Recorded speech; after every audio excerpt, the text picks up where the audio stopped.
Hello, good morning all of guys. कैसे हैं सब लोग? तो आज अपन पढ़ के चल रहे हैं KCP एग्रो क्लासेस के यूट्यूब चैनल पर बायोकेमिस्ट्री यानी कार्ल न्यूबर्ग का एक स्टडी जो कि अपने NCERT के चैप्टर है, और वहाँ पर अपन पढ़ के चलेंगे 14th चैप्टर बायोमोलिक्यूल, जो कि जेट ICAR BHU as well as 12th class सभी के लिए बहुत ज़्यादा इम्पोर्टेंट है। जुड़े रहे वीडियो के एंड तक, शानदार शानदार चीज़ें मिलेगी beside the NCERT। Plus NCERT को कम्प्लीटली डिकोड किया जाएगा इस वीडियो में। देखते रहिए, मज़े उठाइए बिना किसी रुकावट के। तो आज का अपना टॉपिक है बायो केमिस्ट्री।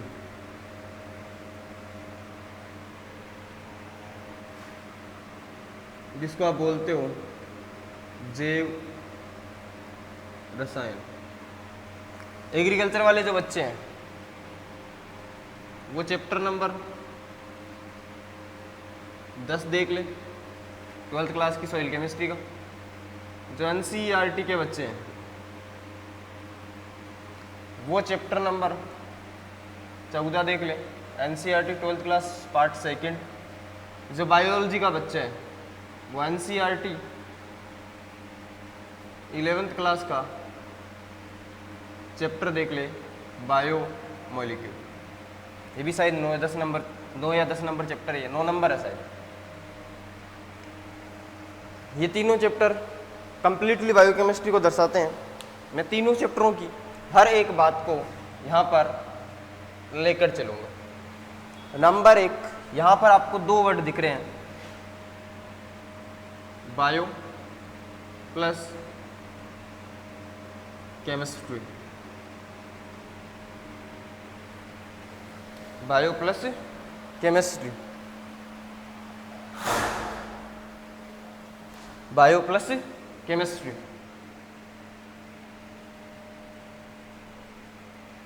बायो का मतलब है, बायो का मतलब होता है लाइफ।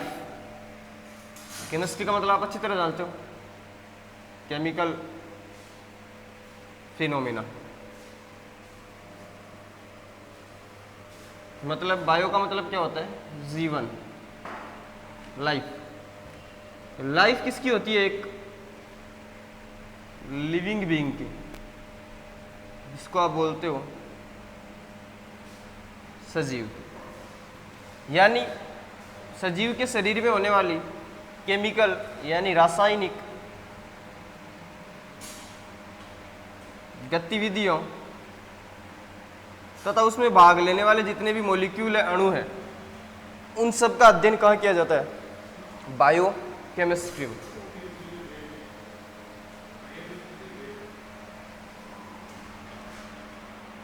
बायो केमिस्ट्री जो है, इसके अगर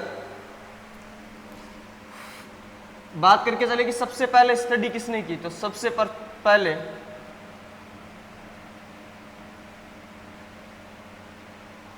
अध्ययन किसने किया या फादर कौन है इसका, तो आप बताओगे कार्ल न्यूबर्ग। क्या नाम बताओगे? Carl Neuberg. पूरा नाम पूछे तो आप बताओगे कार्ल अलेक्जेंडर न्यूबर्ग। क्या बताओगे? Carl Alexander Neuberg. इन्होंने सबसे पहले बायोकेमिस्ट्री स्टार्ट की थी पढ़ना। तो बायोकेमिस्ट्री शब्द का मतलब पता चला, और कार्ल न्यूबर्ग क्या है, इसका सबसे पहला फाउंडर है। अब देखिए, इस बायोकेमिस्ट्री में जो मॉलिक्यूल भाग लेते हैं, जो पार्टिकल्स भाग लेते हैं, जो कंस्टिट्यूएंट पार्टिसिपेट करते हैं, वो कौन कौन से हैं? नंबर 1 इस चैप्टर में अपन पढ़ के चलेंगे कार्बोहाइड्रेट। उसके बाद अपन पढ़ के चलेंगे प्रोटीन, फिर अपन पढ़ के चलेंगे वसा। फिर इस चैप्टर में अपन पढ़ेंगे एंजाइम के बारे में, अमीनो अम्ल के बारे में, कुछ बंध के बारे में, ग्लाइकोसिडिक बंध है, पेप्टाइड बंध है, इन सब के बारे में पढ़ेंगे अपन इस चैप्टर में न्यूक्लिक अम्ल के बारे में पढ़ेंगे, डीएनए आरएनए के बारे में। इस चैप्टर में अपन और भी बहुत सारी चीज़ें हैं, जैसे कार्बोहाइड्रेट में भी अपन मोनोसेकेराइड है, ओलिगोसेकेराइड है, पॉलीसेकेराइड है, ये तीनों अपन पढ़ के चलेंगे। तो इतनी बातों का अपने को स्टडी करना है। तो मैं पहला लेके चल रहा हूँ कार्बोहाइड्रेट, जो कि सबसे मेजर टॉपिक है इसका। यहाँ पर ये जितने भी मॉलिक्यूल है ये अपनी बॉडी में जितनी भी रिएक्शंस होती हैं उनमें इन्वॉल्व होते हैं, अपनी बॉडी की रिपेयरिंग में काम में आते हैं, अपनी बॉडी के फंक्शनिंग में काम में आते हैं, यानी अपनी बॉडी की जितनी क्रियाविधियाँ होती हैं उनमें पार्टिसिपेट करते हैं। चाहे अपने शरीर की कोई सी भी गतिविधि आप ले सकते हो। अब देखिए पहला जो अपन पॉइंट पढ़ के चलेंगे वो है कार्बोहाइड्रेट। क्या पढ़ के चलेंगे? कार्बोहाइड्रेट।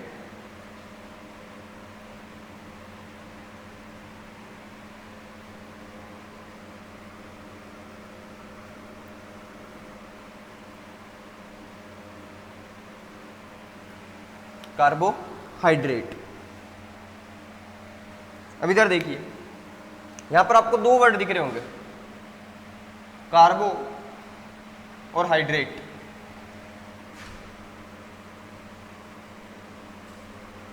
कार्बो और हाइड्रेट,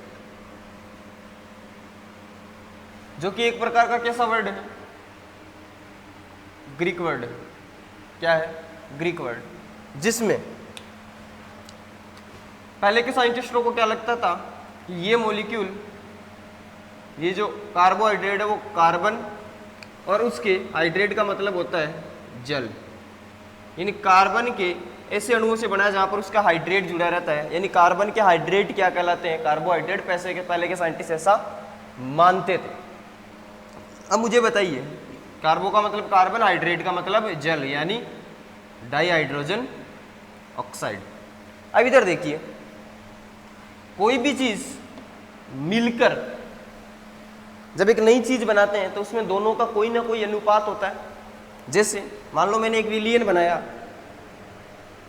उसमें मैंने मान लो ए डाल दिया और उसमें मैंने बी डाला, तो ए और बी दोनों का कोई ना कोई अनुपात होगा। वैसे कार्बोहाइड्रेट किससे मिलकर बना है? कार्बन प्लस हाइड्रेट से। इसका मतलब कार्बन का कोई अनुपात होगा और हाइड्रेट का भी कोई अनुपात होगा। तो यहाँ पर माना मैंने कार्बन का अनुपात x है और हाइड्रेट का अनुपात y है।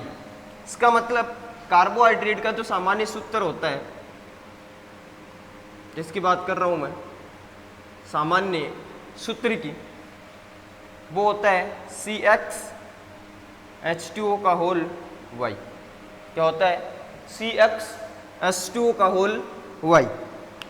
अब देखिए यहां पर दो पॉइंट आपको इंपॉर्टेंट ध्यान रखने हैं नोट लगाकर। ये जो फॉर्मूला है CxH2O का होल y, इसमें यदि पूछ ले कि न्यूनतम मान कितना है x और y का, x एंड y का, तो आप बताओगे 3। इसका न्यूनतम मान कितना है? 3 है। जो 3 यदि मैं मान रखूं तो इसका फॉर्मूला क्या हो जाएगा?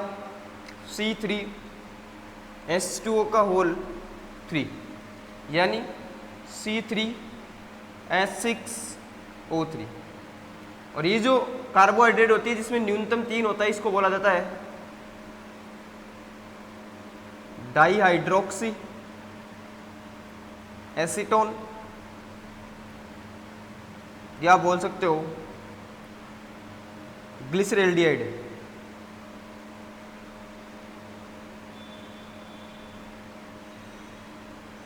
क्लियर? या तो डाइहाइड्रोक्सी एसीटोन या फिर ग्लिसरैल्डिहाइड, जिसमें न्यूनतम वैल्यू कितनी होगी? 3 होगी। दूसरा देखो यहाँ पर दुविधा क्या है। दूसरी दुविधा है कि कुछ अणु ऐसे होते हैं जो कार्बोहाइड्रेट है लेकिन ये फॉर्मूला नहीं लगता, कुछ ऐसे अणु हैं जो कार्बोहाइड्रेट नहीं है फिर भी ये फॉर्मूला लग जाता है। इसका मतलब ये फॉर्मूला हमेशा हमेशा के लिए सही नहीं है। तो इधर देखिए, पहला पॉइंट ले रहा हूं मैं और वो है कि आपका जो अणु है वो कार्बोहाइड्रेट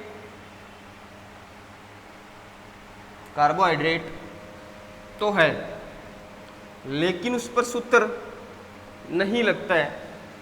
उसका मैं एग्जांपल ले रहा हूं, वो है रहमेनोज। कौन है? रहमेनोज, जो होता है C6H12O5, इस पे नहीं लगते हैं। उसके साथ में डीऑक्सी राइबोज, जो आपके डीएनए में शर्करा होती है, इसमें भी ये फॉर्मूला नहीं लगता है। C5H10O4, इसमें भी ये फॉर्मूला नहीं लगता है। उसी के बाद में नेक्स्ट सेकंड बात देखता हूं, जहां पर वो मॉलिक्यूल कार्बोहाइड्रेट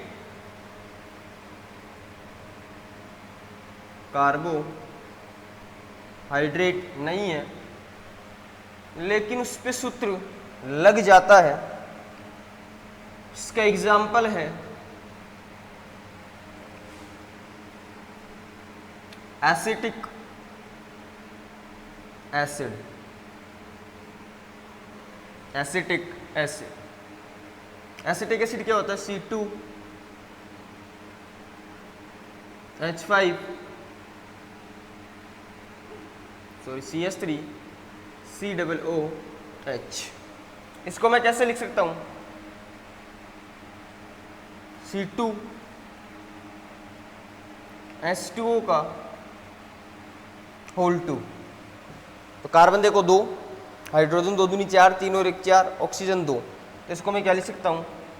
C2H2O का होल 2।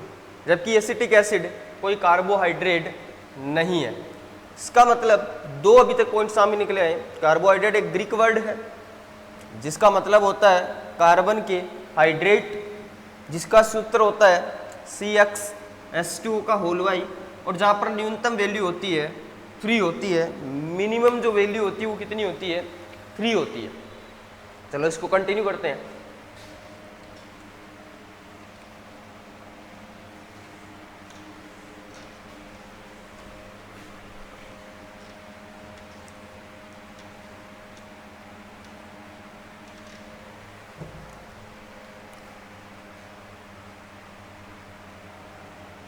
अब देखिए नेक्स्ट कार्बोहाइड्रेट में ये जो फॉर्मूला था CxH2O का होल y, यहां पर दो ऐसी चीजें जो ज्ञात नहीं है, एक तो x और एक y। तो देखो एक तो ऐसी कंडीशन हो सकती है कि x बराबर ही हो सकता है y के, और एक कंडीशन होती है कि x बराबर नहीं होगा y के। दोनों ही कंडीशन कार्बोहाइड्रेट पर लागू होती है। यदि बोल दे कि C में x और y दोनों यदि बराबर है, ऐसी कंडीशन होती है बेटा मोनोसेकेराइड में। किस में होती है? मोनोसेकेराइड। जैसे मोनोसेकेराइड का मैं एग्जांपल लेता हूं, C6H12O6 क्या है? ग्लूकोज, या फिर आप बोल सकते हो फ्रक्टोज। दोनों का फॉर्मूला यही है, या मैनोज बोल सकते हो या गैलेक्टोज बोल सकते हो। तो इसमें फॉर्मूले में देखो इसको क्या लिख सकता हूं मैं? C6H2O का होल 6। तो यहां पर देखो x और y दोनों की वैल्यू क्या है? सिमिलर है, सेम है, यहां पर भी और यहां पर भी। जबकि यदि मैं यहां पर देखूं तो मेरे पास एग्जाम्पल लिया मैंने डाइसेकेराइड का।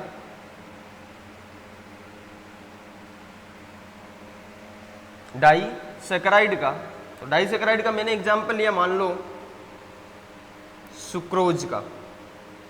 सुक्रोज का फॉर्मूला होता है C12H22O11। तो इसको मैं क्या लिख सकता हूँ, C12 H2O कॉमन ले लिया होल 11। तो यहां पर आप देख सकते हो वैल्यू सेम नहीं है। क्लियर है? यहाँ पर 12 है, यहाँ पर 11 है। इसके अलावा पॉलीसेकेराइड में भी ये वैलिड नहीं होगा। तो ऐसे फॉर्मूला वैलिड नहीं होगा। जैसे मैंने एग्जांपल लिया C6H10O5, तो उसको मैं क्या लिख सकता हूँ, C6H2O का होल 5। तो इस पर भी फॉर्मूला लागू नहीं होगा, मतलब x और y सिमिलर नहीं होंगे। यहाँ पर x और y क्या है, सिमिलर। यहाँ पर x और y सिमिलर नहीं है, यानी यदि x और y बराबर है तो वो कौन है, मोनोसेकेराइड।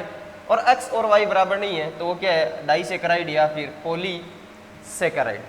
क्लियर है? अब देखिए इसी बेसिस पे अपन कार्बोहाइड्रेट का क्या करेंगे, वर्गीकरण करते हैं।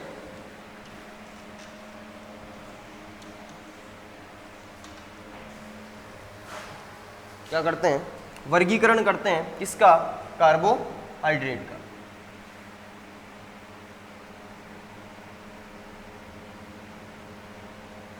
क्लासिफिकेशन। इस क्लासिफिकेशन में मैं डेफिनेशन को कवर करते चलूंगा। तो आप डेफिनेशन देखिए कार्बोहाइड्रेट की।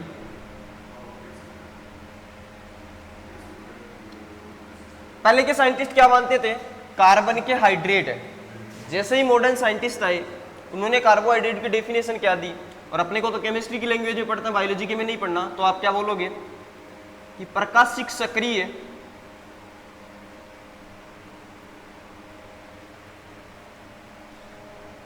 पॉलीहाइड्रोक्सी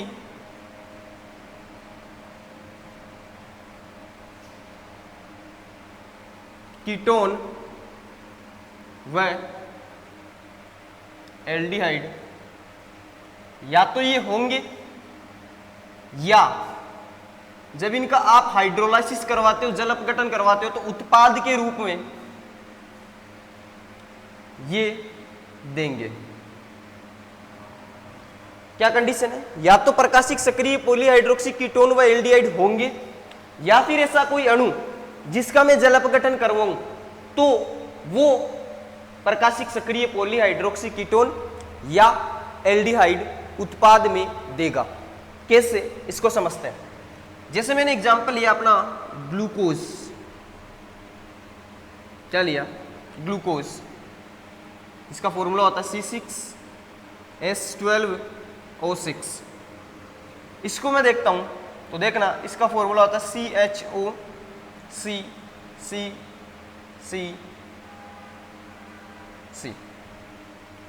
यहां पर मैंने लिया HOH HOH HOH HOH H2OH। ये फॉर्मूला जिसको मैंने खोल के लिखा है। यहां पर देखो क्या है, एल्डिहाइड। क्या है, एल्डिहाइड। तो ग्लूकोज आपको पता है कार्बोहाइड्रेट है, तो इसके अंदर देखो ये एल्डिहाइड तो हो गया क्या, प्रकार्यात्मक समूह, फंक्शनल ग्रुप। इसके बाद देखो पॉली का मतलब क्या होता है, बहुत सारे। पॉली का मतलब क्या होता है, बहुत सारे। क्या है, हाइड्रोक्सी का मतलब होता है OH। तो यहां पर देखो 1 OH 2 3 4 5 5 हाइड्रोक्सी यानी पेंटा हाइड्रोक्सी है। ग्लूकोज कैसा है, पेंटा हाइड्रोक्सी। तो 5 यहां पर OH। एल्डिहाइड और कीटोन हो सकता है, ये मैंने एल्डिहाइड का एग्जांपल लिया। वहीं यदि मैं फ्रक्टोज को लेकर चलता हूं, किसको लेकर चलता हूं, फ्रक्टोज। तो फ्रक्टोज का फॉर्मूला होता है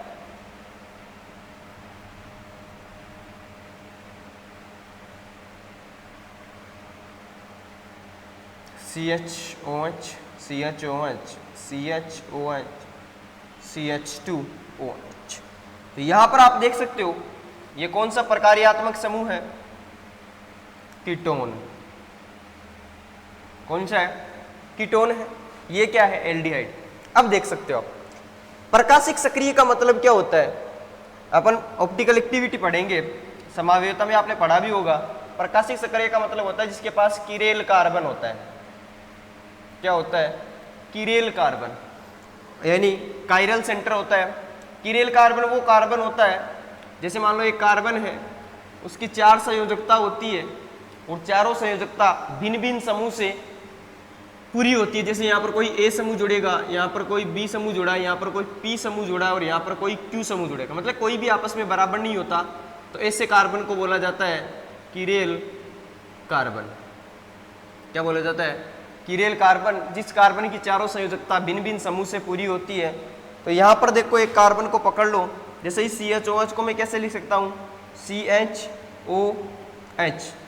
तो यहाँ पर देखो इस कार्बन की एक संयोजकता तो इस समूह से पूरी हो रही है, एक संयोजकता इस समूह से पूरी हो रही है, एक संयोजकता हाइड्रोजन से पूरी हो रही है, एक OH से। चारों ही समूह क्या है, भिन्न भिन्न। ऐसे कायरल सेंटर इसमें बहुत सारे हैं। तो किरेल कार्बन होगा तो वो क्या होगा, प्रकाशिक सक्रिय होगा। इसका मतलब बात डेफिनेशन को आप समझ सकते हो, प्रकाशिक सक्रिय, क्योंकि इसके पास क्या है, किरेल कार्बन। पोली का मतलब बहुत सारे, हाइड्रोक्सी का मतलब OH, अपने को दिख रहा है बहुत सारे इसमें क्या होते हैं, OH होते हैं। कीटोन व एल्डिहाइड, तो यहाँ पर आप एल्डिहाइड भी देख रहे हो और कीटोन भी देख रहे हो। तो एल्डिहाइड और कीटोन, या फिर यदि मान लो मेरे पास में मान लो कोई डाइसैकराइड है मान लो, और वो है लैक्टोज, या फिर मैंने ले लिया सुक्रोज। अब देखो सुक्रोज को जब आप देखोगे, हो सकता है आप सुक्रोज का फॉर्मूला बड़ा है तो आप नहीं खोल पाओगे उसको, लेकिन जैसे ही आप देखोगे कि सुक्रोज है, इसका यदि आप जल अपघटन करवाते हो, यानी इसको वापस एकलकों में तोड़ोगे, तो सुक्रोज किस किस से मिलकर बना होता है, फ्रक्टोज और ग्लूकोज से मिलकर बना होता है।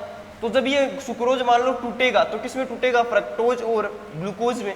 तो उत्पाद में तो यही चीज मिल रही है ना, तो यही तो मैं बोल रहा हूं कि उत्पाद के रूप में ये चीजें मिल सकती है। तो ये हुई डेफिनेशन क्लियर। अब देखो डेफिनेशन को वर्गीकरण में लेकर चलते हैं। अभी मैंने क्या बोला कि इनमें प्रकार्यात्मक समूह, प्रकार्यात्मक समूह क्या हो सकता है, एल्डिहाइड और कीटोन। तो देखो वर्गीकरण की बात करते हैं कार्बोहाइड्रेट की। तो देखो कार्बोहाइड्रेट को वर्गीकृत किया हुआ है, अलग अलग आधार होता है। पहला आधार ले रहा हूं मैं, बिना आधार के आप वर्गीकरण नहीं कर सकते, बिना बेस के क्लासिफिकेशन नहीं किया जा सकता। पहला आधार है जल अपघटन के आधार पर, यानी क्या बोल सकता हूं, on the basis of hydrolysis. Hydrolysis के बेसिस पे मैं क्या कर सकता हूं, इनको क्लासिफाई कर सकता हूं। कैसे, तो देखो पहले जल अपघटन का कॉन्सेप्ट समझते हैं, हाइड्रोलाइसिस का कॉन्सेप्ट समझते हैं, उसके बाद में वर्गीकरण पे चलते हैं, ज्यादा बेटर होगा। आज से 2 पॉइंट में आपको बता रहा हूं, हालांकि ये कंडेंसेशन पॉलीमर का है, बहुलक वाले चैप्टर में आपने पढ़ा है, तो नहीं पढ़ा तो 2 बातें ध्यान रखोगे। नंबर फर्स्ट, जब भी यदि आप केवल जल अपघटन की बातें करेंगे, एकलक से बहुलक बनाते हो तो ध्यान रखना है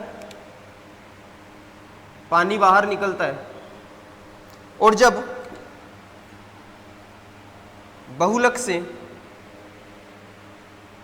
एकलक बनाते हो तो पानी डालना पड़ता है।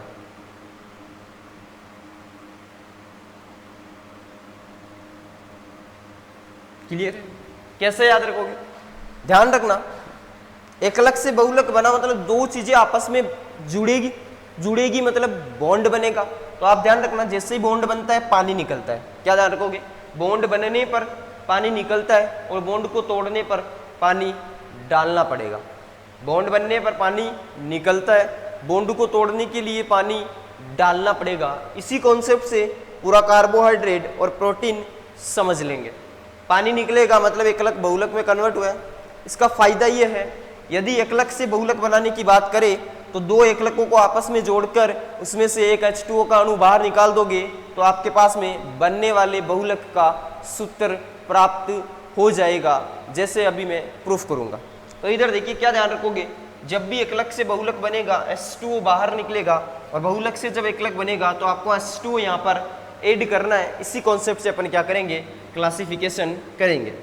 तो इधर देखिए इसी वर्गीकरण के आधार पर मेरे पास में कार्बोहाइड्रेट 3 टाइप के होते हैं। पहला मेरा कार्बोहाइड्रेट है मोनोसेकेराइड,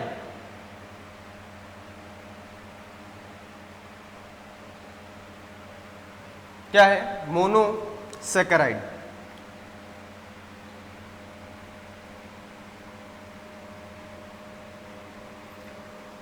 दूसरा मेरा टाइप है ओलिगो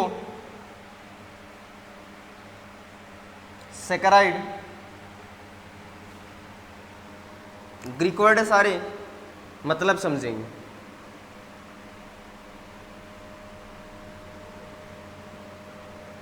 और तीसरा मेरा टाइप है पॉली सेकेराइड।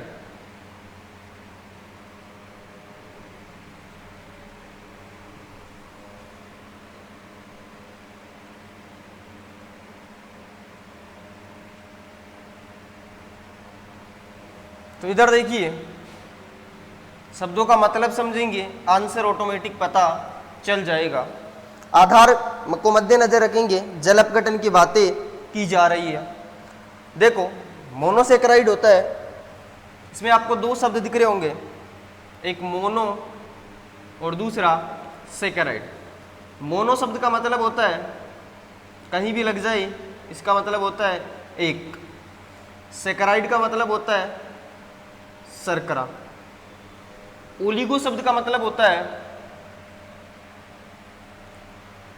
ओलिगो शब्द का मतलब होता है कुछ, फ्यू,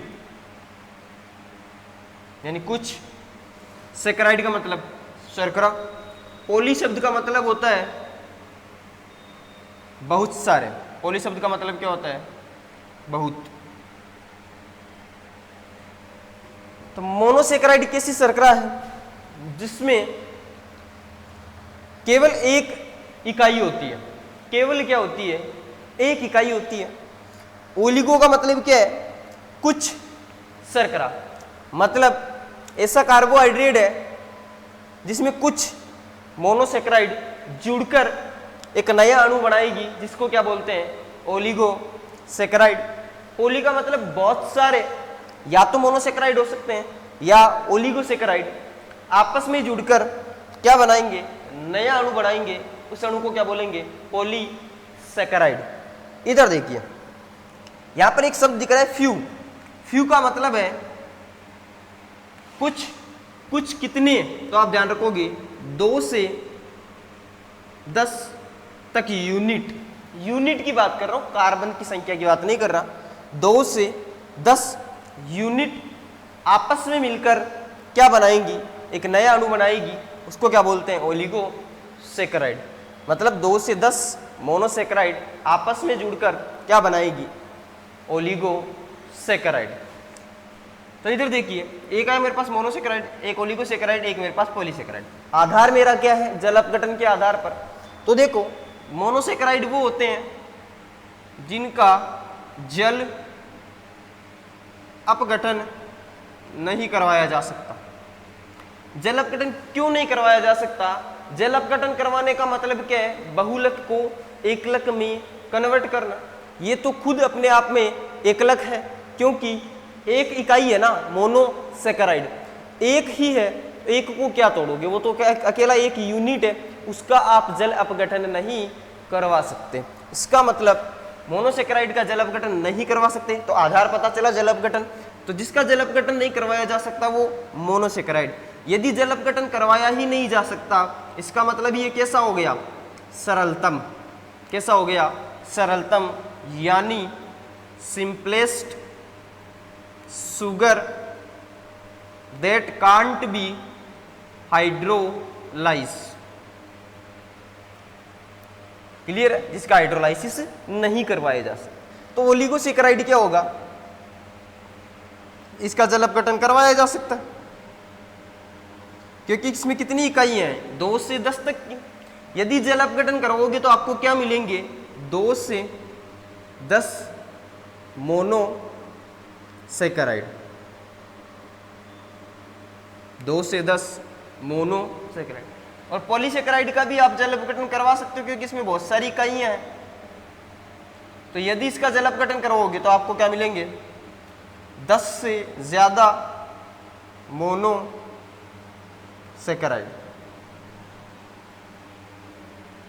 बोलो इसमें कोई दिक्कत नहीं है। तो ये वर्गीकरण हुआ जल अपघटन के आधार पर मोनोसेकेराइड, ओलिगोसेकेराइड और पॉलीसेकेराइड। यदि कार्बन की मतलब इसमें यूनिट की संख्या 2 यूनिट आपस में जुड़ रही है तो ओलिगो की जगह क्या हो जाएगा, डाइसेकेराइड। 3 है तो क्या हो जाएगा, ट्राइसेकेराइड। कंटिन्यू अपन पढ़ते चलेंगे 10 तक। तो पहला वर्गीकरण हुआ जल अपघटन के आधार पर। नेक्स्ट बात करते हैं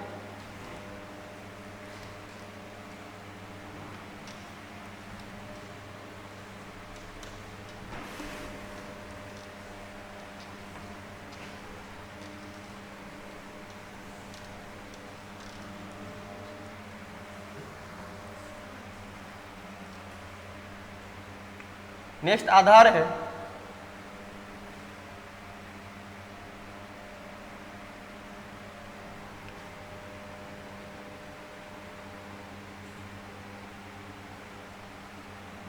वो है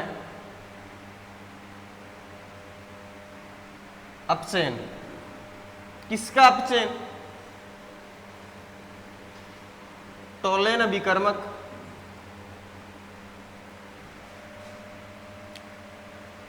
या फिर फेलिंग विलियन, या आप बोल सकते हो बेनेडिक्ट विलियन।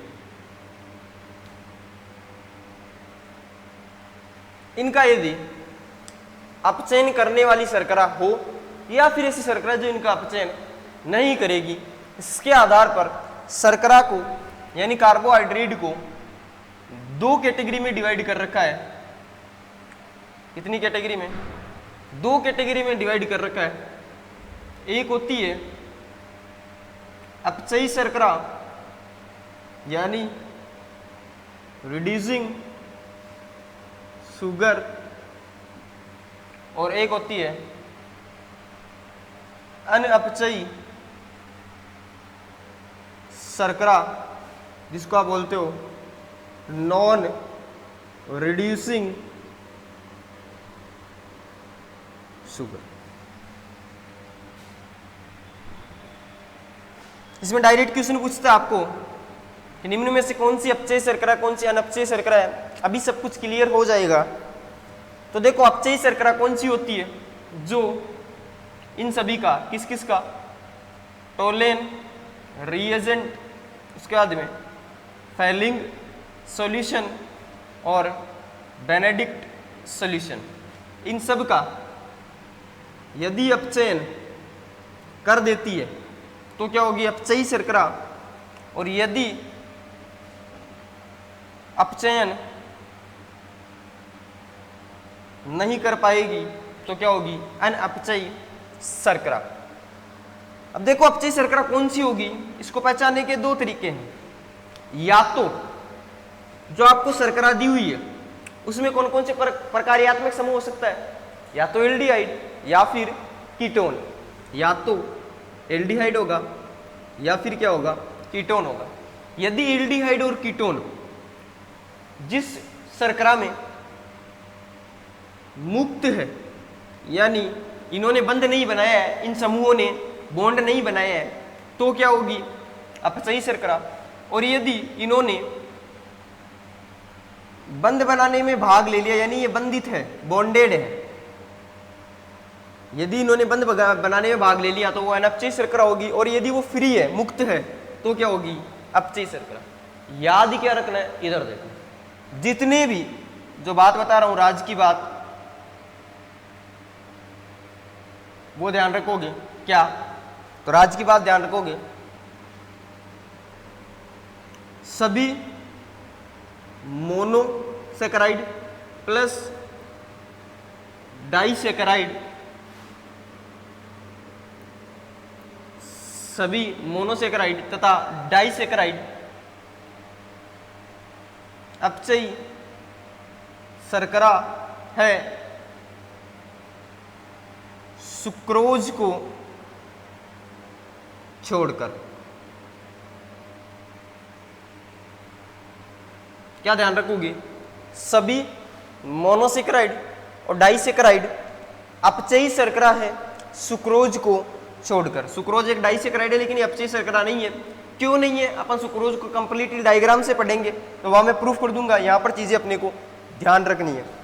याद करने के लिए मैंने पूरी एनसीईआरटी की चीजों को एक जगह कर लिया है और फिर आपको मैंने बताया है कि कौन सी अपचयी है और कौन सी नहीं है। तो आपको यदि मोनोसेकेराइड और डाइसेकेराइड दिख जाए तो आप डायरेक्ट आंसर करोगे अपचयी शर्करा केवल सुक्रोज को छोड़कर। और मैं आपको बता दूं, आज तक जो भी क्वेश्चन आया है टोटली किस पे आया है? सुक्रोज पे आया है, क्योंकि सुक्रोज बहुत सारी जगह एक्सेप्शनल केस है। क्लियर? चलो, तो अनअपचयी शर्करा कौन सी हो जाएगी? तो पहला तो सुक्रोज तो आ ही जाएगा इसमें, क्योंकि वो इसमें शामिल नहीं है। तो सुक्रोज प्लस सभी पॉलीसेकेराइड,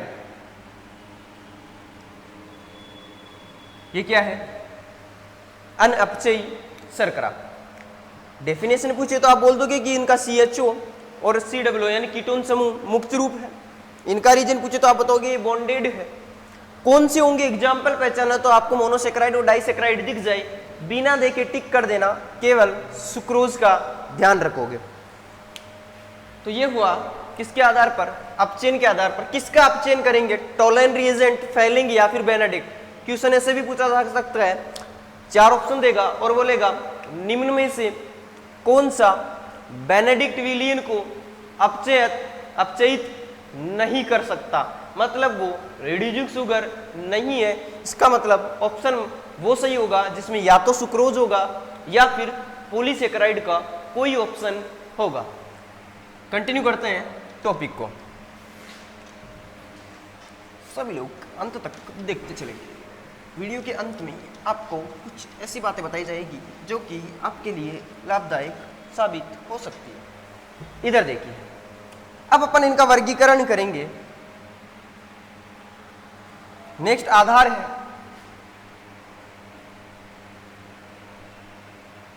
C और वो है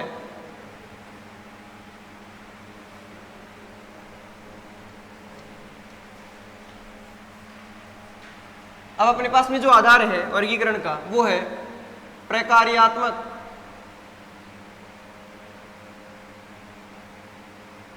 समूह। क्या है? प्रकार्यात्मक समूह, जिसको आप प्यार से बोलते हो फंक्शनल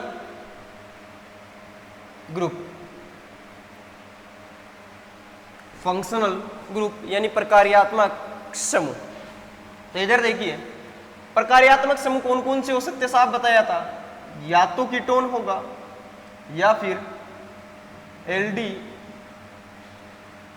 होगा। या तो कीटोन होगा या फिर क्या होगा? एल्डिहाइड होगा। तो यदि कीटोन कहीं पे है तो उसको आप बोलोगे कीटोज शर्करा, और यदि एल्डिहाइड है तो आप बोलोगे एल्डोज शर्करा यानी कीटोज शुगर या फिर एल्डोस शुगर। नेक्स्ट देखिए, अपन इनका वर्गीकरण करेंगे। कितना वर्गीकरण करोगे? अरे रुक जाओ, अभी तो शुरू किया है, ये तो ट्रेलर है, फिल्म अभी बाकी है मेरे दोस्त। इधर देखिए, आधार D। अब की बार अपन वर्गीकरण कर रहे हैं इनके स्वाद के आधार पर। वैसे तो देखो स्वाद सभी का अलग अलग होता है, कोई मीठा है और कोई मीठा नहीं है। आप में से तो कोई मीठा नहीं है ना। इधर देखिए स्वाद के आधार पर, इधर देखिए तो यहाँ पर 2 कैटेगरी अपन सिर्फ क्लासिफाई करेंगे। एक जो स्वादिष्ट हो सकते हैं और एक जिनमें बिल्कुल मिठास नहीं होगी।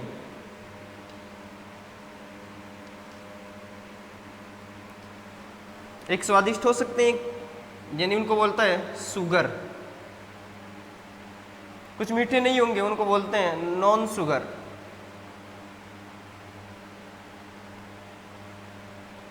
ध्यान रखें, सभी मोनोसेकेराइड प्लस डाइसेकेराइड कैसे होते हैं? स्वादिष्ट होते हैं। और सभी पॉलीसेकेराइड कैसे होते हैं? फीके होते हैं, यानी स्वादहीन होते हैं। मीठे कौन कौन से होते हैं? मोनोसेकेराइड और सभी डाइसेकेराइड। कैसे होते हैं? मीठे होते हैं। तो ये हुआ स्वाद। शायद ही क्वेश्चन यहाँ से पूछा जाएगा, वेरी वेरी इंपॉर्टेंट नहीं है, बस अपने को ध्यान रखना वर्गीकरण का कि पूछ ही ले स्वादिष्ट कौन सा होता तो मोनोसेकेराइड और डाइसेकेराइड, स्वादहीन कौन से होते तो आप बताओगे पॉलीसेकेराइड। चलो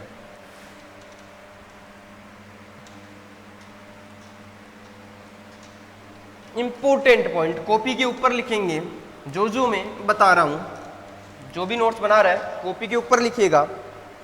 नंबर 1, कार्बोहाइड्रेट का परीक्षण कौन सा होता है, यानी टेस्ट कौन सा होता है तो आप बताओगे आयोडीन टेस्ट। एक बार क्वेश्चन आया हुआ है, आयोडीन परीक्षण कौन सा टेस्ट करते हैं? कार्बोहाइड्रेट का परीक्षण कौन सा होता है? आयोडीन। बायोलॉजी में पढ़ते हो आप, लेकिन क्वेश्चन तो बायोकेमिस्ट्री कहीं से भी पूछ सकता है। तो कौन सा परीक्षण होता है? आयोडीन टेस्ट होता है कार्बोहाइड्रेट का।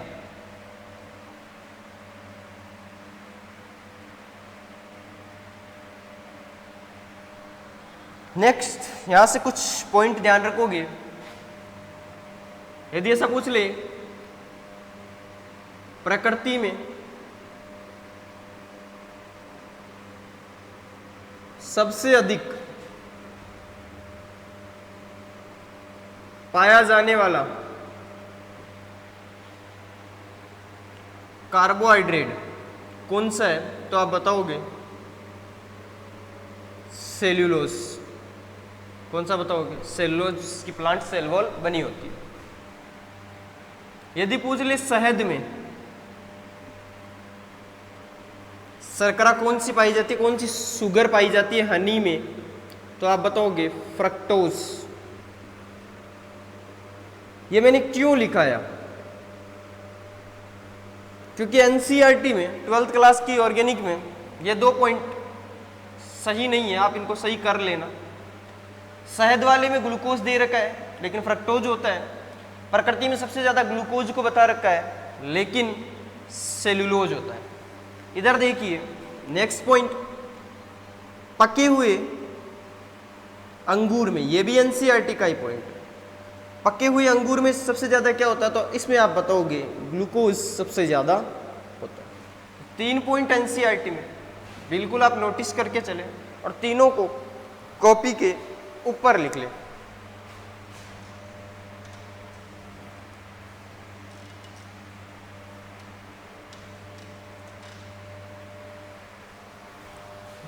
अब अपन पढ़ेंगे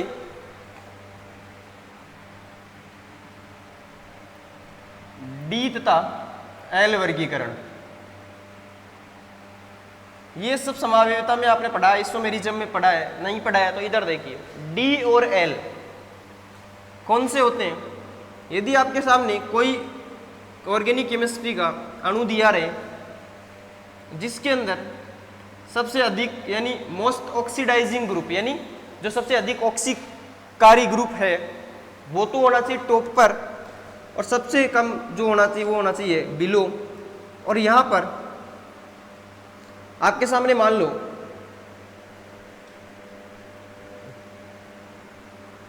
ऐसी कंडीशन आ जाए तो आपको देखना है हमेशा, चलो यहां पर एक ग्रुप और जोड़ देता हूं मैं, आपको हमेशा देखना है सेकंड लास्ट कार्बन कहां से, प्रकार्यात्मक समूह मोस्ट ऑक्सीडाइजेबल का होना चाहिए टॉप पर, जैसे एल्डिहाइड है, कार्बोक्सिलिक अम्ल है, ये सारे कहाँ होने चाहिए, ऊपर होते हैं। तो सेकंड लास्ट कार्बन पे आप देखोगे, और सेकंड लास्ट कार्बन पर यदि OH आपको लेफ्ट साइड दिखे तो आप नीचे लिख दोगे L फॉर लेफ्ट, याद रख लोगे। यदि ऐसी कंडीशन आ जाए, इसी मॉलिक्यूल को मैं लिख रहा हूं,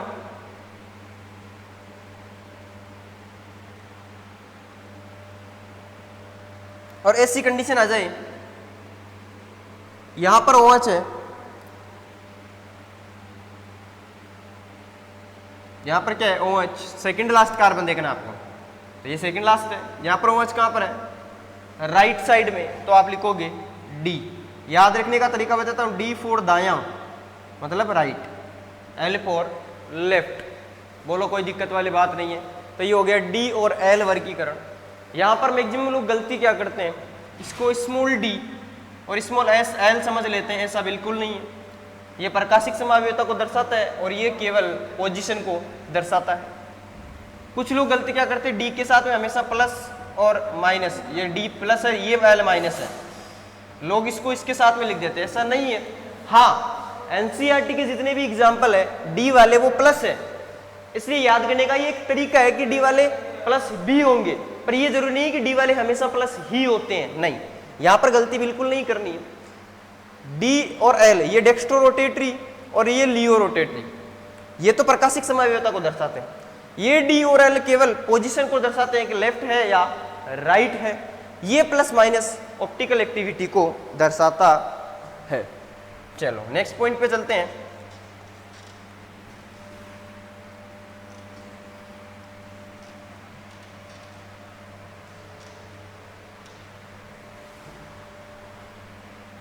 नेक्स्ट वर्गीकरण है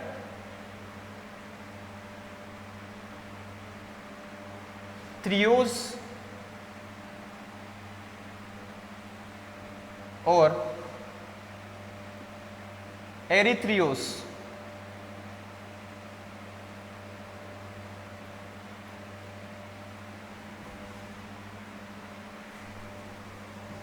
थ्रियोस और एरिथ्रियोस। क्या होता है थ्रियोस और एरिथ्रियोस, देखो एग्जाम्पल से समझते हैं।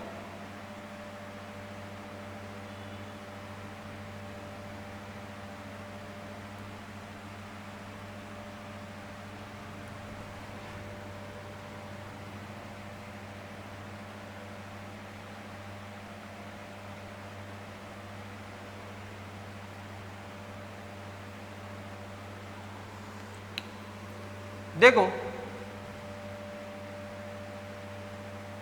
यहां पर दोनों OH कैसे हैं, एक दूसरे के अपोजिट है, और यहां पर दोनों OH क्या है, एक दूसरे के सेम साइड में।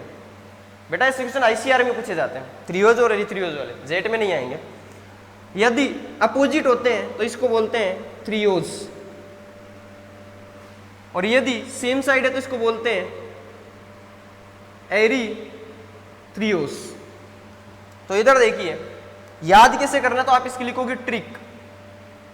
Thank you sir. क्या लिखोगे, ट्रिक।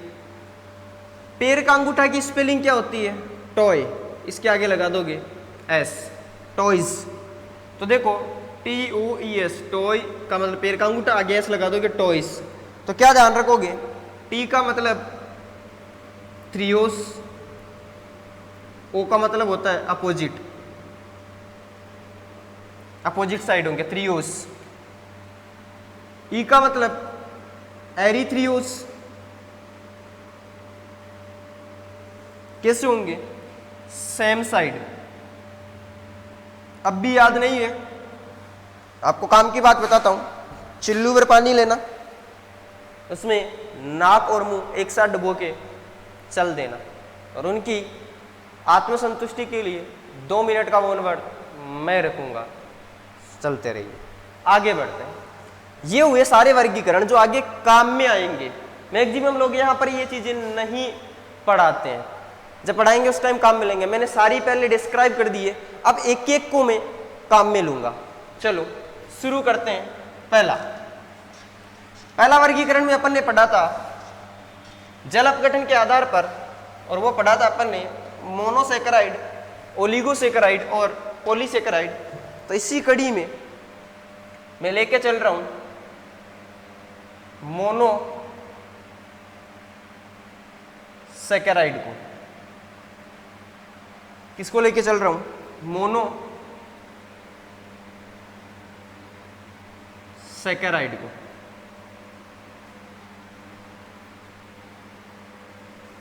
किसको लेके चल रहा हूं? मोनोसेकेराइड को लेके चल रहा हूं। नाम का सबको मतलब पता है। मोनो का मतलब एक, सेकेराइड का मतलब शर्करा, शुगर।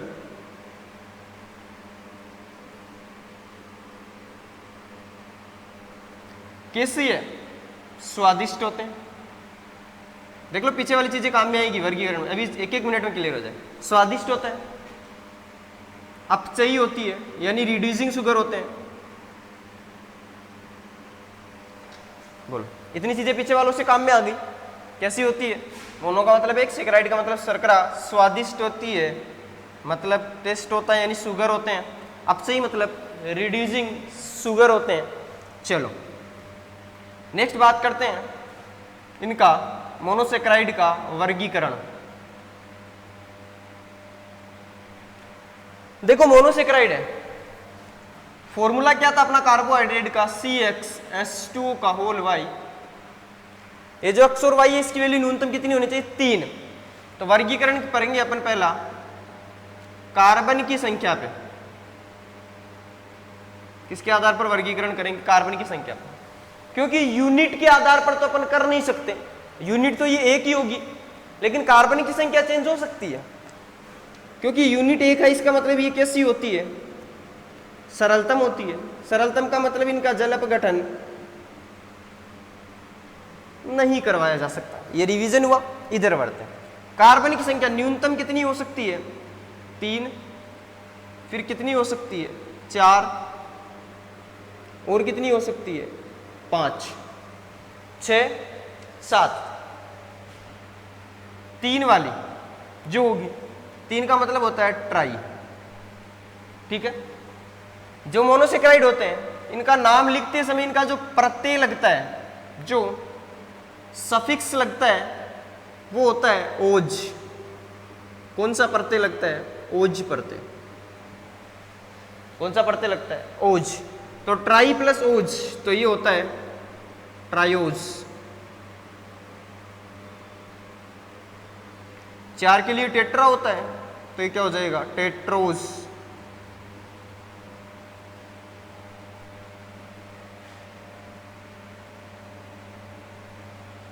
5 के लिए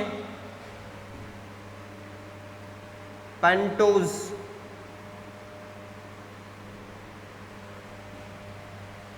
और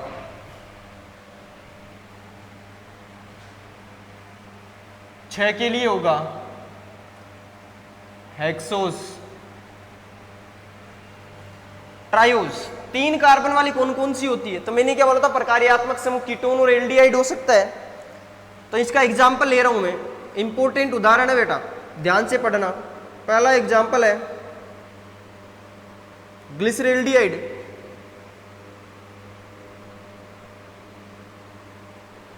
इसमें जो प्रकार्यात्मक समूह होता है ये पूछा जा सकता है। ग्लिसरैल्डिहाइड में एल्डिहाइड होता है, नाम से पता चल रहा है। और दूसरा एग्जाम्पल ले रहा हूं डाईहाइड्रोक्सी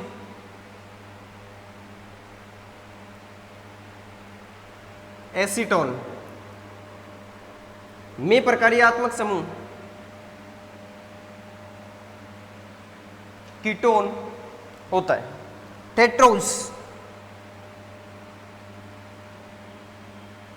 टेट्रोज का एग्जाम्पल है पहला एरिथ्रोज, जिसमें प्रकार्यात्मक समूह होता है एल्डिहाइड। और दूसरा एग्जाम्पल है एरीथ्रूलोज, जिसमें प्रकार्यात्मक समूह कीटोन है। पेंटोज शर्करा जो होती है इसका एग्जाम्पल है राइबोज राइबोज में प्रकार्यात्मक समूह एल्डिहाइड है, राइबुलोज में कीटोन। इसके बाद देखिए हेक्सोज शर्करा, इसमें पहला एग्जांपल ले रहा हूं मैं ग्लूकोज और दूसरा ले रहा हूं मैं फ्रक्टोज। ग्लूकोज में एल्डिहाइड है और फ्रक्टोज में कीटोन है। चैप्टर के शुरू में ही स्ट्रक्चर मैंने बनाई थी, आपको बताया था एल्डिहाइड और ये फ्रक्टोज। अब देखो ये जो डाईहाइड्रोक्सी एसीटोन है, इसके बारे में इंपॉर्टेंट क्या जान रखो। अपन ने क्या पढ़ा था कि सभी जो कार्बोहाइड्रेट तो क्या होता है पॉलीहाइड्रोक्सी और ऑप्टिकल एक्टिव होते, प्रकाशिक सक्रिय होता है। लेकिन ऐसे पूछ ले कौन सा प्रकाशिक सक्रिय नहीं है, तो आप आंसर बताओगे डाईहाइड्रोक्सी एसीटोन क्या होता है, प्रकाशिक अक्रिय होता है, ऑप्टिकल इनएक्टिव होता है, ऑप्टिकल इनएक्टिव और ऑप्टिकल इनएक्टिव प्रकाशिक अक्रिय होता है डाईहाइड्रोक्सी एसीटोन। इतनी बात ध्यान रखोगे। इसका मतलब ये बता सकते हो कि ग्लूकोज कैसी शुगर है, एल्डोज। एल्डोज में भी कौन सी, हेक्सोज। तो क्या बताओ ग्लूकोज एल्डो हेक्सोज शर्करा है, फ्रक्टोज कीटो हेक्सोज शर्करा होती है। ये हुआ कार्बन की संख्या के आधार पर मोनोसेकेराइड का वर्गीकरण।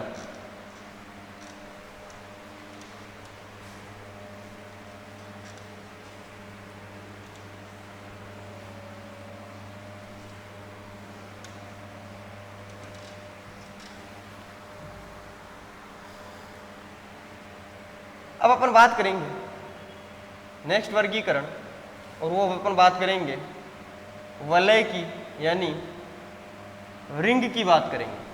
तो अपने पास में यहाँ पर दो चीज होती है, एक पाइरेन और एक होता है फ्यूरेन।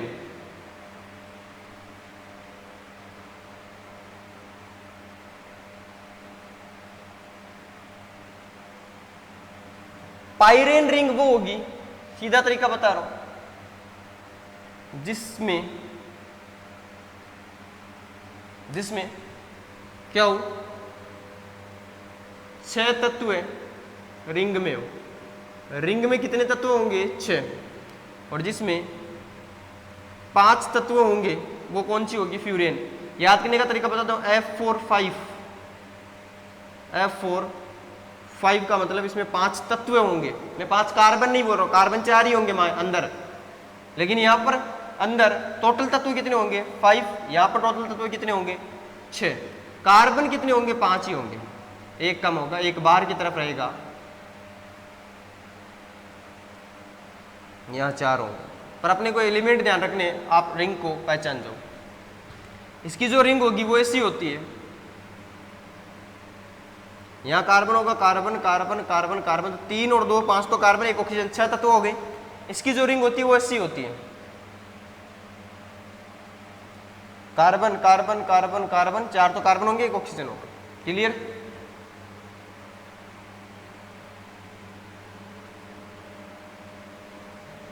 ये क्या है, पाइरेन रिंग, और ये है फ्यूरेन रिंग। बोलो कोई दिक्कत नहीं है।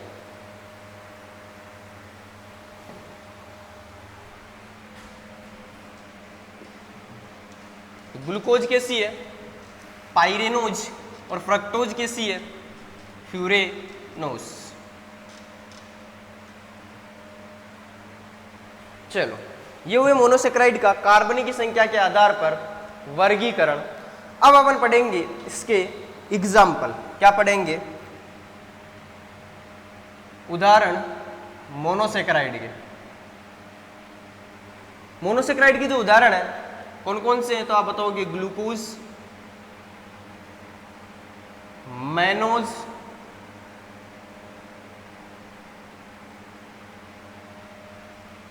Galactose,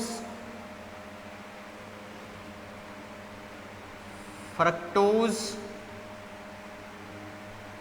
dihydroxy acetone,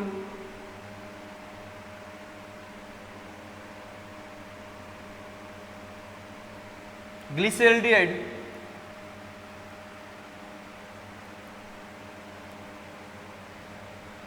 erythrose, erythrulose, ribose, ribulose. ये क्या है? इनके एग्जाम्पल है जिनमें अपने को ग्लूकोज, मैनोज, गैलेक्टोज और फ्रक्टोज को थोड़ा सा डीपली पढ़ना है। ये अपने कहाँ पर है? NCERT में डिस्क्राइब किए गए हैं। नेक्स्ट देखिए, ये जो अणु होते हैं यदि इनकी साइक्लिक स्ट्रक्चर देखते हैं तो अभी मैंने क्या बताया था, प्यूरिन सर्कला जो थी, प्यूरिन वैले जो था वो ऐसा था, और मतलब पायरेन ऐसा था और फ्यूरेन कैसा था? ऐसा ऐसा था। यहां पर देखो 4 कार्बन 1 ऑक्सीजन, बताओ ये होमोसाइक्लिक है या हेटेरोसाइक्लिक? ये सभी अणु कैसे? देखो यहां पर एक से अधिक प्रकार के तत्व वलय के अंदर है, और वलय में जब एक से अधिक प्रकार के तत्व होते हैं तो ऐसे वलय को, ऐसे साइकिल को बोला जाता है हेटेरो साइक्लिक। यौगिक होगा ये भी कैसा है? हेटेरो साइक्लिक यौगिक। मतलब एक से अधिक प्रकार के तत्व है चक्र में आ चुके हैं, एक कार्बन 1 ऑक्सीजन है। यदि ऐसी कंडीशन होती, सारे ही कार्बन होते हैं, ये क्या है? होमोसाइक्लिक। इसमें सारे तत्व कार्बन ही कार्बन है, यहाँ पर कार्बन के साथ ऑक्सीजन आ गई, इसलिए कैसा? हेटेरोसाइक्लिक। तो ग्लूकोज और फ्रक्टोज हेटेरोसाइक्लिक भी है, ये भी पूछा जा सकता है। तो अपन लेके चल रहे हैं पहला ग्लूकोज, और ग्लूकोज सबसे ज्यादा पढ़ के चलना है।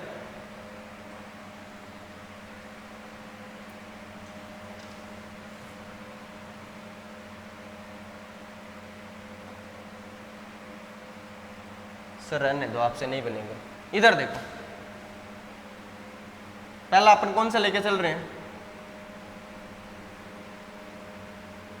ग्लूकोज।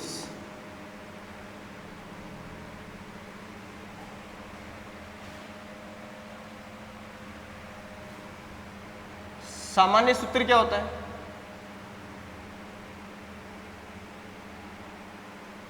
C6H12O6 या CH2O का होल 6 या C6H2O का होल 6। इसके बाद देखिए, सामान्य सूत्र को खोल के लिखता हूं तो कैसा आता है? CHO, CHOH, CHOH, CHOH, CHOH, CH2OH। Count कर लेना, C6H12O6 है। प्रकार्यात्मक समूह की बात करके चले तो इसमें कौन सा है? एल्डिहाइड। एल्डिहाइड प्रकार्यात्मक समूह है। यदि OH की बात करें तो कैसा है? पेंटा हाइड्रोक्सी। यदि IUPAC की बात करें, इसका IUPAC क्या होगा? नंबरिंग कर लो, 1 2 3 4 5 6। तो क्या होगा? 2 3 4 5 6 पेंटा हाइड्रोक्सी हेक्स 1L। पेंटा हाइड्रोक्सी हेक्स 1L, क्योंकि ये एल्डिहाइड है। तो ये बातें हुई ग्लूकोज की। सबसे ज्यादा कहां पाया जाता है? पके हुए अंगूर। प्रकाश संश्लेषण में, ऐसे नॉर्मली बता रहा हूं बायो वालों के लिए, एक ग्लूकोज का फॉर्मेशन करने के लिए कितनी बार क्रेब्स साइकिल चलता है? पता होगा, 6 बार। तो इधर देखिए, ये तो बात हुई ग्लूकोज की सामान्य।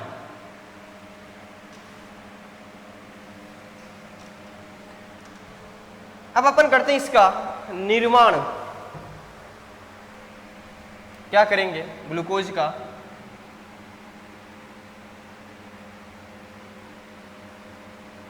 निर्माण करेंगे।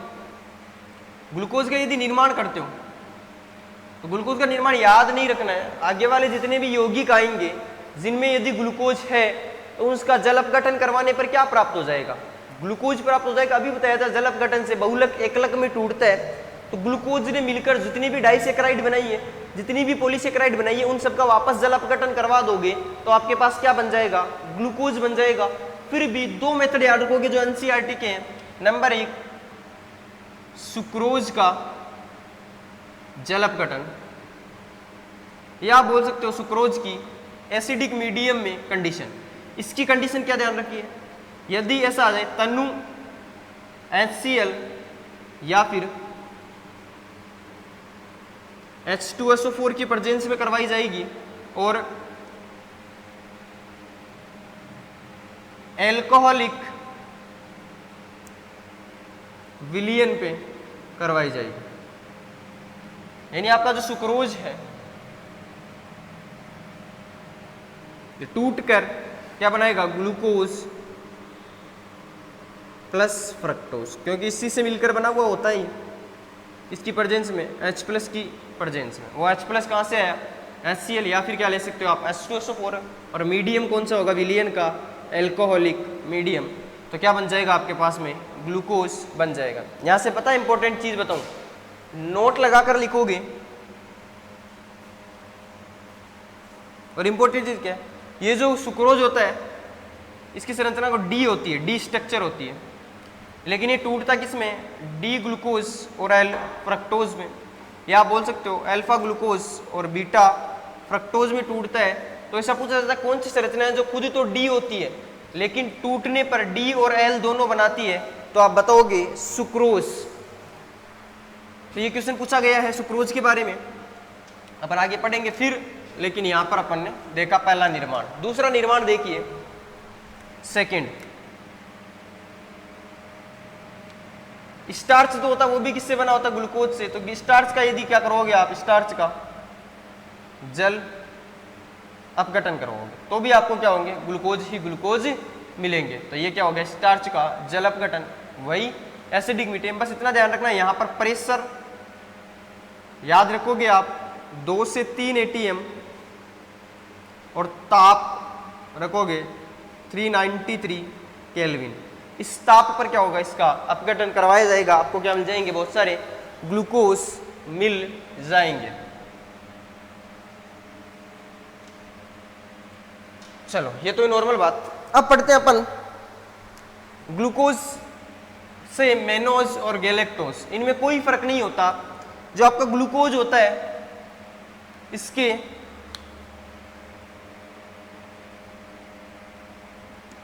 समावयवी की बात करेंगे, समावयवता की बात करेंगे, यानी आइसोमेरिज्म। तो यहां पर देखो 2 प्रकार के आइसोमेरिज्म है। यदि प्रकार्यात्मक समूह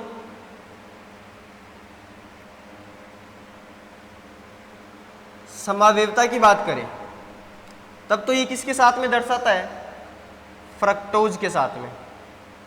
क्योंकि समावयवता का मतलब सूत्र समान। इसका सूत्र होता है C6H12O6, इसका भी सूत्र होता है C6H12O6। और प्रकार्यात्मक समूह के अलावा आपके पास में यदि स्थिति चेंज हो जाए, स्थिति चेंज हो जाए या फिर विन्यास की बात करें, जिनमें विन्यास का परिवर्तन होगा, तो फिर वो कौन सी होगी समावयवता? किस किस में लगेगी? तो आप बताओगे मेनोज और गैलेक्टोज में लगेगी। क्या होगा? विन्यास थोड़ा चेंज हो जाएगा या फिर स्थिति चेंज हो जाएगी, तो गैलेक्टोज और मेनोज बताओगे। लेकिन यहां पर ग्लूकोज, मैनोज और गैलेक्टोज तीनों में ही एल्डिहाइड प्रकार्यात्मक समूह होगा। कौन सा होगा? एल्डिहाइड फंक्शनल ग्रुप होगा। जबकि यहां पर फंक्शनल ग्रुप कौन सा होगा? फ्रक्टोज में कीटोन होता है। कैसा होता है? कीटोन होता है, इसलिए प्रकार्यात्मक समूह समावयवता होते हैं ग्लूकोज और फ्रक्टोज में। लेकिन यहां पर स्थिति या फिर विन्यास चेंज हो जाएगा। तो इधर देखिए कैसे चेंज होगा, तो इसको अपने को पढ़ के चलना है। ये तो डायरेक्ट पता चल गया प्रकार्यात्मक समूह समावयवता है, तो इस वाले को अपन पढ़ते हैं। तो यहां पर देखो दो कंडीशन बनती है। एक पढ़ेंगे अपन एपीमर और एक अपन पढ़ेंगे एनोमर।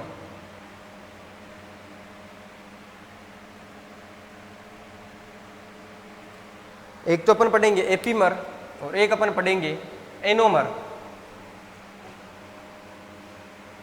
चलो याद करने के हिसाब से लिख देता हूं।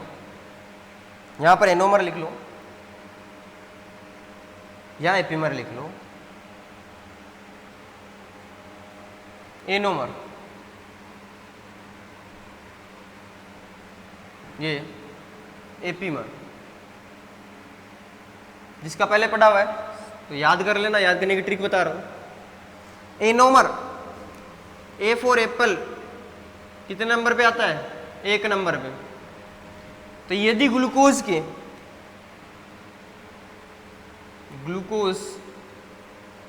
C1 कार्बन पर विन्यास परिवर्तित हो तो वो क्या होते हैं? एनोमर। और इसके एग्जाम्पल है एल्फा ग्लूकोज और बीटा ग्लूकोज। आपस में क्या है? एनोमर है। ये पूछा जा सकता है कि अल्फा ग्लूकोज बीटा ग्लूकोज आपस में क्या है? एनोमर। एपीमर की बात करें तो ग्लूकोज की एपीमर यानी C1 के अलावा किसी भी कार्बन पर विन्यास परिवर्तित हो तो फिर वो क्या होता है? एपीमर। तो यहां पर C1 के अलावा यदि C2 पर होता है तो होता है वो मेनोज, और यदि C4 पे होता है तो वो होता है गैलेक्टोज। इनको समझते हैं अल्फा बीटा में बहुत ज्यादा लोगों को सस्पेंस रहता है। तो इधर देखिए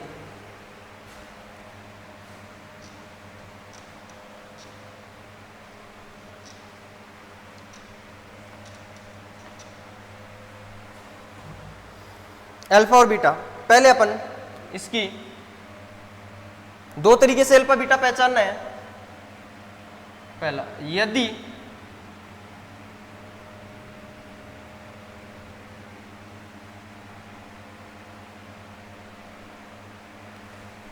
अपन नंबरिंग करेंगे तो ये हो जाएगा 1 2 3 4 5 और यहां पर होता है 6।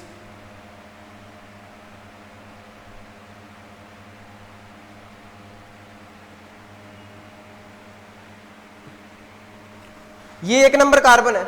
यदि 1 नंबर कार्बन पे OH ऊपर होता है, OH कहां होता है? ऊपर होता है, तो आप बताओगे बीटा। कौन सा बताओगे? बीटा। और अगर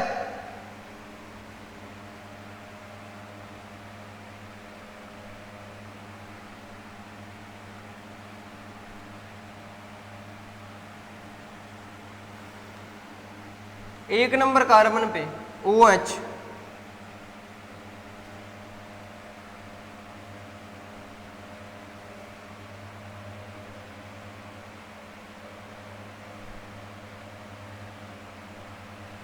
नीचे हो तो आप बताओगे अल्फा। याद कर लेना B4 बीटा मतलब बेटा। ऐसे याद करना, बेटा को अपने मारवाड़ी में कहते हैं ना, या फिर हिंदी में भी लोग बोलते हैं बेटे को सर पे बैठा लिया आपने, तो बेटा कहां पर होगा, सर पर होगा। तो ऊपर यदि OH है तो बेटा मतलब सर पर, तो यदि सिर पर आए तो बीटा और नीचे की तरफ आए तो एल्फा। ये ग्लूकोज के क्या है, एनोमर है। क्या है, ग्लूकोज के एनोमर है। मतलब एक नंबर कार्बन पे देखो विन्यास चेंज हुआ है, एक नंबर पे नहीं होके, एक नंबर पे नहीं होके यदि C2 कार्बन पे अब कोई भी परिवर्तन करे, यदि C2 कार्बन पर अब कोई भी परिवर्तन करे,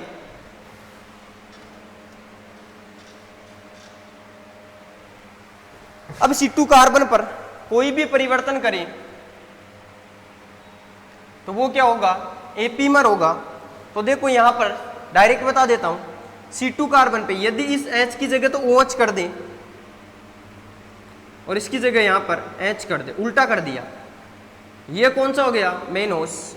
और C4 कार्बन पे 1 2 3 4 इस कार्बन पे यदि OH H की पोजीशन चेंज कर दें तो फिर क्या हो जाएगा, गैलेक्टोज हो जाएगा। क्लियर। तो मेनोज और ये क्या हो गया, गैलेक्टोज। अब देखिए नेक्स्ट पॉइंट, अल्फा और बीटा ग्लूकोज में और कहां पहचानना होता है, कभी कभार सिंपल स्ट्रक्चर दे देते हैं। इस साइक्लिक स्ट्रक्चर का सिंपल जो फॉर्मूला होता है वो देखो ऐसे होता है, ये आपके पास में आ गया CHO C C C CH2OH।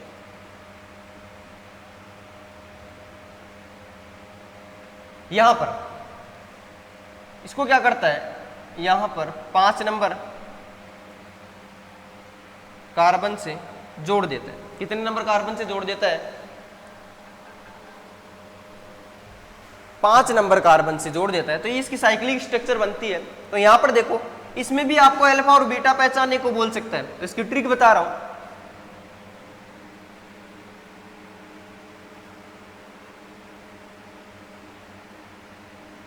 यदि इसमें OH या तो यहां पर होगा एक नंबर कार्बन पे, इस कार्बन पे, और इस कार्बन पे या OH इस तरफ होगा, तो याद बता रहा हूं, ये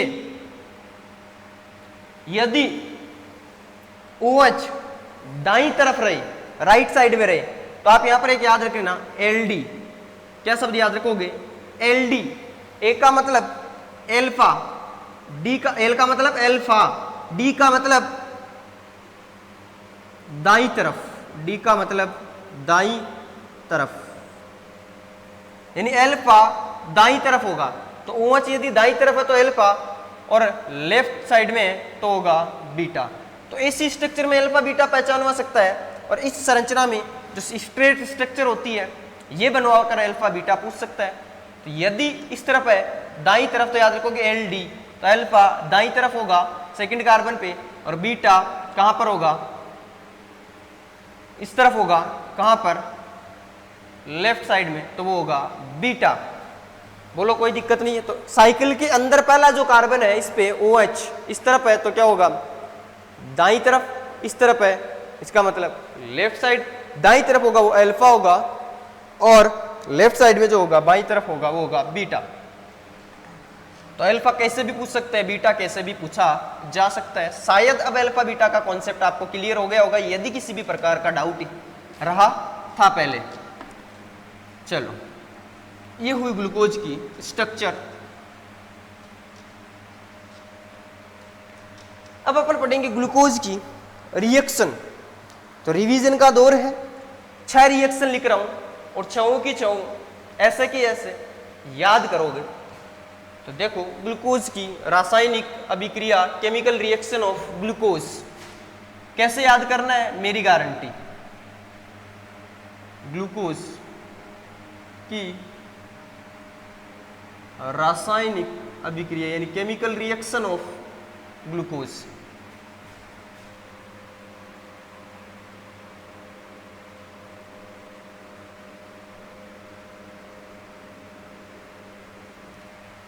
केमिकल रिएक्शन ऑफ ग्लूकोज, इधर देखिए यहां पर लिखा मैंने ग्लूकोज। चलो ग्लूकोज की स्ट्रक्चर ही बना लेते हैं, पूरा सिस्टम ही खत्म हो जाएगा। यहां CHO CHOH CH2OH sorry CHOH short बना लेते। इसको मैं कंडेंस फॉर्म में 4 बार आएगा इसलिए मैं 4 बार लिख दिया, और ये क्या हो जाएगा CH2OH। चलो CHOH 4 बार आएगा इसलिए मैंने इसको शॉर्ट में बना दिया। ये क्या है अपना ग्लूकोज। क्लियर। और इस ग्लूकोज को आप और तरीके से लिखो तो यहाँ पर डबल बॉन्ड बना लो, एल्डिहाइड ऐसे ही होता है, ये एल्डिहाइड। चलो इसकी स्ट्रक्चर की स्टडी करते हैं। पहली रिएक्शन करवाता हूं मैं इसकी, और वो है हाइड्रोक्सिल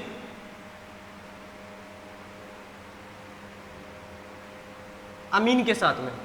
हाइड्रोक्सिल का मतलब OH, अमीन का मतलब NH2, तो क्या हो गया NH2OH। यहां से याद रखने का तरीका बताता हूं, एक हाइड्रोजन, 2 हाइड्रोजन और 1 ऑक्सीजन ले जाकर क्या निकाल देगा H2O बाहर निकाल देगा, बाकी इस ऑक्सीजन की जगह क्या जुड़ जाएगा नाइट्रोजन, तो क्या बन जाएगा HC डबल बॉन्ड NOH, यही बचेगा। और नीचे वापस वैसा का वैसा CH। जब भी कार्बन के साथ में डबल बॉन्ड नाइट्रोजन और उसके साथ में OH जुड़ता है, इस समूह को बोला जाता है ऑक्सिम। क्या बोला जाता है ऑक्सिम। ये ग्लूकोज का ऑक्सिम है इसलिए इसको क्या बोला जाता है ग्लूकोक्सिम।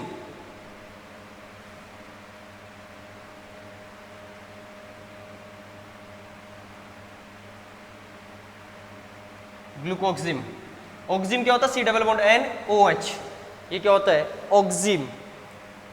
नेक्स्ट अभिक्रिया करवाते हैं अपन HCN। चलो करते शुरू।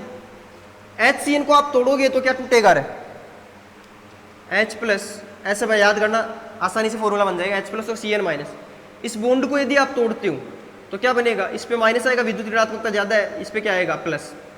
माइनस किस पे जाएगा प्लस पे, प्लस किस पे जाएगा माइनस पे, उठा के जोड़ दो तो क्या बन जाएगा C।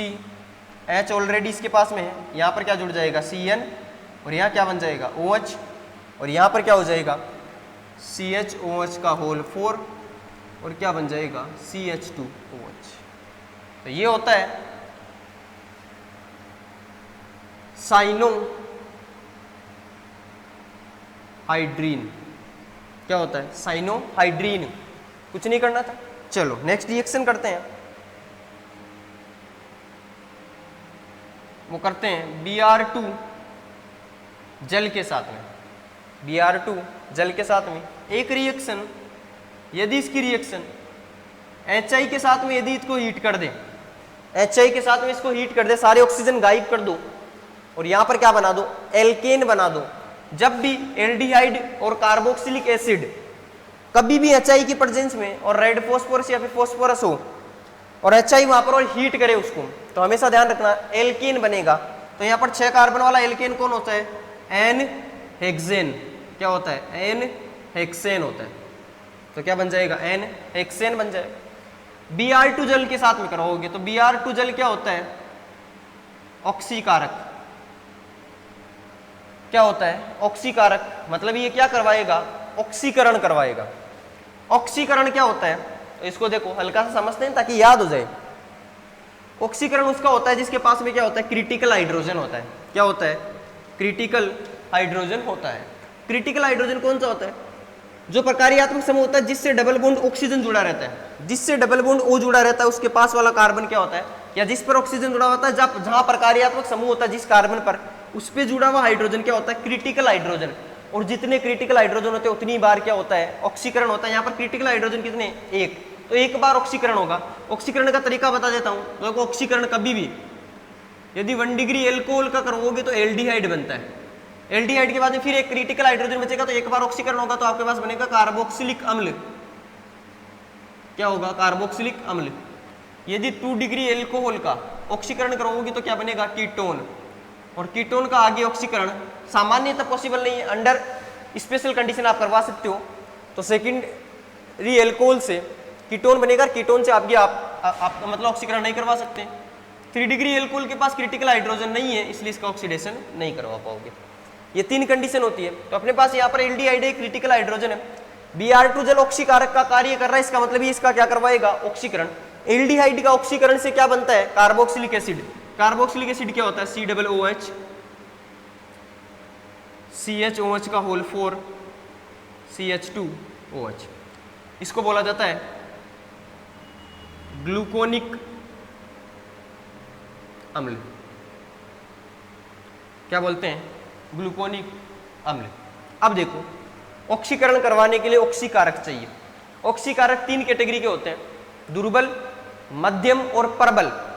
ये अपना मॉडरेट है यानी मध्यम है, एक स्टेप करवाता है, एक ही स्टेप क्या करवाता है, कंडक्ट करवाता है, जो क्या करेगा, एक स्टेप आगे उत्पाद बना देगा, यानी एल्डिहाइड से कार्बोक्सिलिक अम्ल बना दी। लेकिन इसकी जगह यदि मैं Br2 जल की जगह, यदि Br2 जल की जगह में सांद्र यानी कॉन्सेंट्रेटेड HNO3 के साथ में इसकी रिएक्शन करवाता, तो मेरे पास में ये तो COOH बनता ही, क्योंकि सांद्र HNO3 जो होता है ना, वो प्रबल ऑक्सीकारक है। प्रबल ऑक्सीकारक वो होता है जो अभिक्रिया को वहां तक लेके जाता है जहां तक संभव होती है, यानी उतनी बार ऑक्सीडेशन करवाएगा जितनी बार क्रिटिकल हाइड्रोजन उसके पास में होंगे। तो यहाँ तो COOH बनाएगा ही, नीचे CH2OH है, इसमें भी 2 क्रिटिकल हाइड्रोजन है, तो ये क्या करेगा, 2 बार एक से ऑक्सीडेशन कराएगा, तो CH2OH से एल्डिहाइड, एल्डिहाइड से क्या बन जाएगा, एसिड। तो COOH CHOH का होल 4 और नीचे भी क्या बन जाएगा, COOH। तो यहाँ पर देखो COOH है, यहाँ पर भी COOH है, इसको बोला जाता है सैकरिक अम्ल, सैकरिक एसिड। क्या बोला जाता है, सैकरिक एसिड। तो ग्लूकोज से सैकरिक एसिड किसे बना सकते हो, कंसंट्रेटेड HNO3 से। और ग्लूकोनिक एसिड जो इसका भी तो आगे ऑक्सीकरण करवाया जा सकता है ना, तो इसका यदि आप ऑक्सीकरण करवाते हो, यहाँ पर यदि आप तनु HNO3 लोगे तो भी कोई दिक्कत नहीं है, क्योंकि तनु HNO3 क्या होता है, दुर्बल ऑक्सीकारक। दुर्बल का मतलब एक स्टेप करवाएगा, और एक स्टेप अपने को करवानी है इस एल्कोहल को, इसको क्या करेगा, दुर्बल है, आप मध्यम मान सकते हो, इसको मध्यम होगा। तो ये क्या करवाएगा, इस CH2OH को भी क्या बना देगा, एसिड बना देगा। तो ग्लूकोनिक एसिड से भी आप HNO3 के प्रेजेंस में एसिड बना सकते हो। तो ये रिएक्शन है, आपको ध्यान रखनी है। एक रिएक्शन है जो आप ध्यान रखो तो आपकी मर्जी है, नहीं रखो तो आपकी मर्जी है, और वो है एनहाइड्राइड की प्रेजेंस में। एनहाइड्राइड की प्रेजेंस में, तो एनहाइड्राइड वैसा का वैसा यहाँ पर जुड़ जाएगा, यानी CHOC, यहाँ से H हट जाएगा, CHOC डबल बॉन्ड O, ये क्या हो जाएगा, CH3 का होल कितना हो जाएगा, 4 हो जाएगा। और यहाँ पर जहाँ जहाँ OH जुड़ा हुआ है ना, वहाँ पर ये समूह जोड़ दोगे आप, OE के एनहाइड्राइड, तो क्या बन जाएगा, CH2OC double bond O CH3। तो पेंटा एसीटेट हो गया, 1 और ये 2, तो 4 तो ये हो गए, 5 तो पेंटा एसीटेट हो गया ग्लूकोज का। तो ये आप ध्यान रखोगे, पेंटा एसीटेट एनहाइड्राइड। उसके बाद में ब्रोमीन जल से क्या बनती है, ग्लूकोनिक अम्ल। सिर्फ 3 रिएक्शन इंपॉर्टेंट है यहाँ पर, 1, 2 और 3, ये मेजर है, हद मार के पूछा जा सकता है तो हाइड्रोक्सिल अमीन वाला। इन 4 रिएक्शन को आप मोस्टली ध्यान रखोगे। ऐसा ध्यान रखोगे, ग्लूकोज से ब्रोमीन जल ग्लूकोनिक अम्ल बनाता है, सांद्र HNO3 सैकरिक अम्ल बनाता है, ग्लूकोनिक अम्ल की HNO3 से वापस सैकरिक एसिड बन सकता है, हाइड्रोक्सिल अमीन से ऑक्सीजन बनता है, और HCN के साथ करवाने पर साइनोहाइड्रिन बनता है। नाम नहीं पूछे तो फिर मैंने ट्रिक बता दिए, यहाँ से H2 निकाल देना, ऑक्सीजन बन जाएगा, यहाँ पर प्लस माइनस करके जोड़ देना, HCN बन जाएगा। यहाँ पर मैंने बता दिया ब्रोमीन जल जो है वो ऑक्सीकारक है, मॉडरेट मतलब दुर्बल तो एक स्टेप करवाएगा। सांद्र HNO3 प्रबल है तो ये कंप्लीटली क्या करवा देगा, ऑक्सीकरण करवा देगा। ये सभी हुई ग्लूकोज की रिएक्शंस, क्या हो गई, ग्लूकोज की अभिक्रियाएं। सबसे ज्यादा मेजर टॉपिक यही होता है, ग्लूकोज की रिएक्शन करवाना। तो बोलो यहां तक किसी को भी दिक्कत नहीं होगी। शायद मैंने कंप्लीट NCERT नीट की लेवल की IIT कर लो, आपका जेट कर लो, आपका BHU कर लो, आपका ICR, सबका पेपर सेम लेवल का आता है। कोई इजी नहीं है, कोई हार्ड नहीं है, पढ़ना हर चीज बराबर है, किसी चीज को छोड़ना नहीं है। ये सारे रिएक्शन मैंने अभी तक मोनोसेकेराइड में सिर्फ ग्लूकोज करवाया है, ग्लूकोज का UPSC करवा दिया, रिएक्शन करवा दिया, निर्माण करवा दिया, एपीमर करवा दिए, एनोमर करवा दिए। अभी तक कोई भी दिक्कत हो तो आप कमेंट बॉक्स में जरूर छोड़ें। चैनल को सब्सक्राइब करना बिल्कुल नहीं भूलें।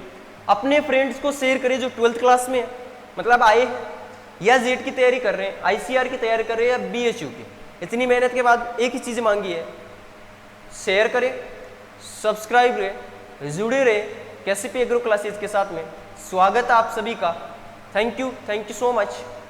आज के लिए इतना ही, जिंदा रहे तो फिर मिलेंगे, तब तक के लिए जय हिंद, जय भारत। हंसते रहिए, मुस्कुराते रहिए, अपने चांद को देखते रहिए। Thank you so much.